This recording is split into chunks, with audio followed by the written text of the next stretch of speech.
We're still a little immature, and full credit to Brown last night. I thought they played really hard, but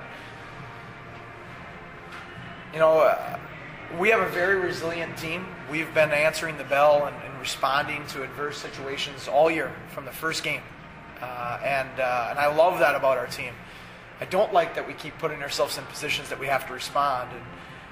And I called out some of our top forwards last night, and I thought throughout our lineup we were very good, but I thought our top forwards were really good tonight. I thought Chase Polacek was special tonight. I thought he competed so hard, and how a little guy attacked the net that way, and Jerry D'Amigo and Brandon Peary, and guys like that.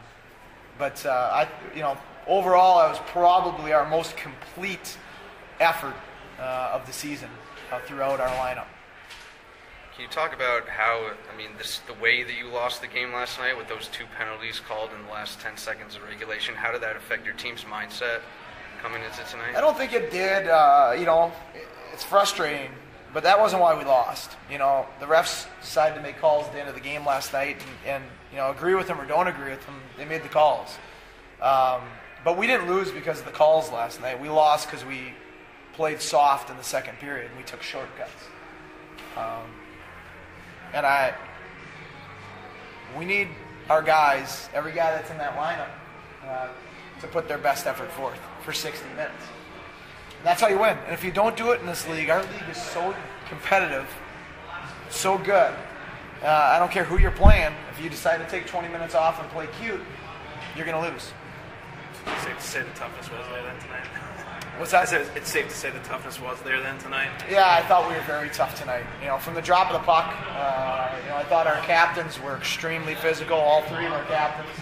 I thought Kennedy, Murtha, Brutleg had wrecking ball type hits that really sent a message to their teammates about how we were going to play tonight, and that we weren't going to take those shortcuts that we did last night. And obviously for our D-core and Alan York, they got a lot of help from our forwards back checking, but for our D-core and Alan York to keep the #1 scoring team in the country off the board, I think it was a real strong effort on their part. Brandon Peary finally got a goal tonight for the first time since your holiday tournament. He did have 17 assists over that span, but I saw you went over and said something to him. Could you just comment on what you said to him? Well, I think I just kind of maybe shared a chuckle with him that it was such a beauty. He has an open net, and he still had to basically whack and chop and, hacky sack that puck into the net. Brandon's a very, very talented hockey player. And I think that Brandon Peary's playing his best hockey of the year, actually. He's starting to understand what it takes at both ends of the ice to be a complete player. And I can play him in any situation now, which makes him more dangerous. He was frustrated, no question. But, home run hitters don't stop swinging. They don't start looking for walks. And that was what I just tried to tell Brandon. He's got to keep shooting. And he had 9-10 shots last weekend. He had a lot of shots last night. He had shots again tonight. And as good as a goal scorer as he is, if he keeps shooting the puck, eventually they're going to go in.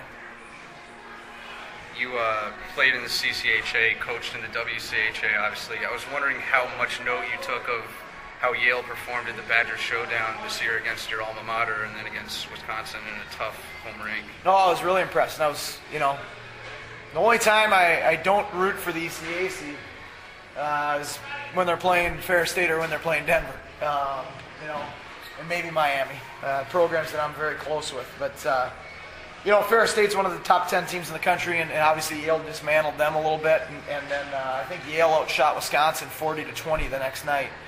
Wisconsin put 50-some shots on Duluth last night. It seems like Wisconsin's out shooting teams 50-20 every night. Just shows you how good our league is and how good Yale is. I think top to bottom we have the toughest league in the country.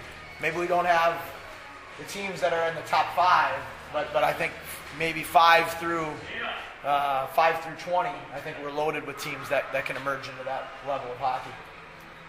Games seemed to be called really tight tonight after that hit on D'Amigo just a minute and a half in, and I would think that benefited you with how well you did on special teams tonight. Do you agree with that? Well, yeah, I didn't know if it would benefit us, but actually, that's the way I think the game. I thought they were very good tonight. I did. You always dispute calls, but I thought that the last weekend there was a lot of clutching and grabbing and holding that kind of emerged back into the game, both ways, by us and by our opponents. It wasn't just our opponents; it was us too.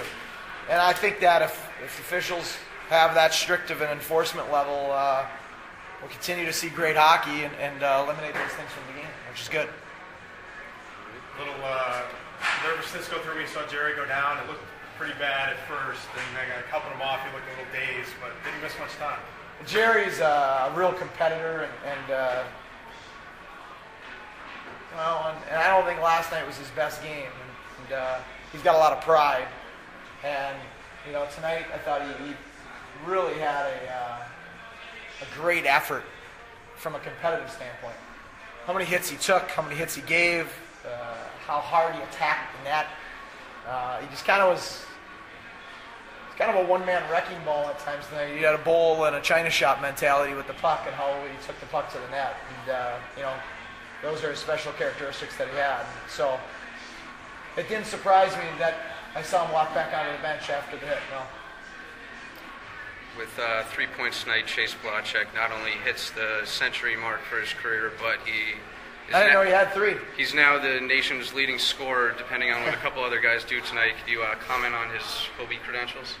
Well, I think he's a legitimate Hobie finalist and certainly a Hobie contender. We've played a very demanding schedule.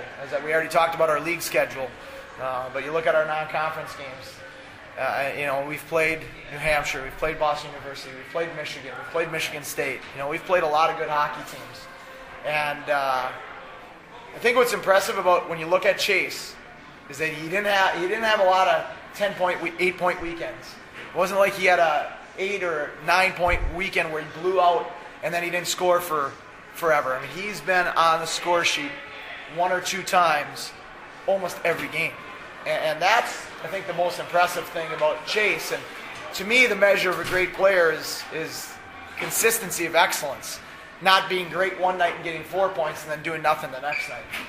And I think because of that, he has to be considered for the Hobie Baker. Yeah. 3 points tonight. You not only hit the career century mark, but you've also taken over the national scoring lead, depending on what 1 or 2 other guys do tonight. Can you comment on that? It feels good. It's been 3 years of hard work, and it's finally paid off. And to get that mark, and all season I've been working on little things to get better and be more of a scoring threat, and also to be a better defensive player all around. Even strength tonight seemed to be pretty tight. Would you say the difference was special teams and the strong play you got from York tonight? Yeah, I definitely special teams had a big play in it. There's a lot of penalties out there, and our power play did a good job, and York was fantastic. He really made some critical saves that helped us get a victory and a shutout tonight. Seth said he issued you guys a challenge, the Thors in particular. I mean, what was it? I mean, it seemed like you obviously reacted. So what? Yeah, it's just playing the way we know how to play, not taking shortcuts.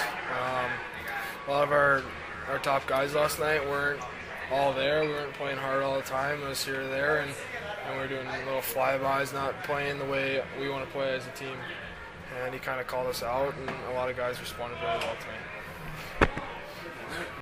Got your first goal tonight since November the 28th. Yeah. I know Coach just talked that he made a comment to you. It was such a pretty one. Can you just comment on that? You had 17 assists over the span, so you're still playing well, but it must feel good to get back on this. Yeah, it would take a greasy one like that. I think I whiffed on it too, and it just bounced off the goalie's pad and barely got in. So it was a good feeling breaking that, and goals come in bunches. So I'm excited to see what's going to happen now. Make sure it keeps Took that hit a minute and a half in, and you came back about 5 or 6 minutes later, but it seemed to be affecting you a little bit the rest of the game. You talk about the residual effects. Oh yeah, I mean, it obviously hurt. He caught me up in the head, and I was a little bobbled there for a little bit, but I kind of got my game back and just kind of got back to what I used to do and just worked hard and and did the little things right. Did you think that was the reason the game got called tight pretty much the whole way after that? I think so. I mean, though it was a hitting game between both teams, and it was getting kind of chippy at the end there, and I think the refs had to do something about it.